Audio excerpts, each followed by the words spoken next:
છોકરાઓને રજા હતી તો મેં કીધું ચાલો આપણે ફરી આવીએ. મેં કીધું આજ મહાદેવના મંદિરે જવાની ઈચ્છા હતી, મેં કીધું દર્શન કરતા આવીએ.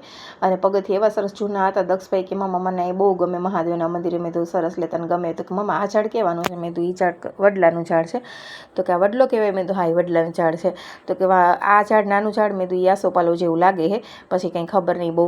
અને છે ને દક્ષની ત્યાં બહુ મજા આવે, અમને બહુ ગમે. એવું સરસ વાતાવરણ હતું, એકદમ લીલું છમચાર એ બાજુ થઈ ગયું હતું, ઝીણો ઝીણો થોડો થોડો વરસાદ આવતું હતું. માં કે મને તો ઠંડી જેવું લાગે છે અને બહુ ઠંડો પવન આવતો. તમે બેસી જાઓ થોડી વાર, અમે થોડું ફરી અને પછી નીચે ઉતરી જઈએ. ગાડી લઈને જ ગયા હતા, ગાડી ઉપર ચડી જાય એટલે મજા આવે. અને એવું સરસ વાતાવરણ હતું, લીલું છમચાર એ બાજુ, અને આ બાજુ તો તળાવે એવું સરસ ભર્યું હતું. પછી અમે નીકળી ગયા બ્રિજની નીચેથી. એક બ્રિજ એવું બહુ મસ્ત હતું અને છોકરાઓને તો એટલું ગમતું હતું, છોકરા નીચેથી નીકળે એટલે રાડું જ પાડે સીધા. પછી આગળ ગયા ને તો થોડુંક આમ ઘાસ જેવું હતું, તો અમારી આગળ પાછળ ગાડી જતી ફ્રેન્ડની, અમે બધા ભેગા જ હતા.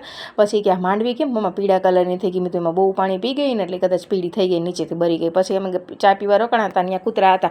તો એમાં દક્ષને રીસાને કૂતરા એટલા ગમે ને કે વાત જવા દો, એટલે ઊભા રાખી દે એમને.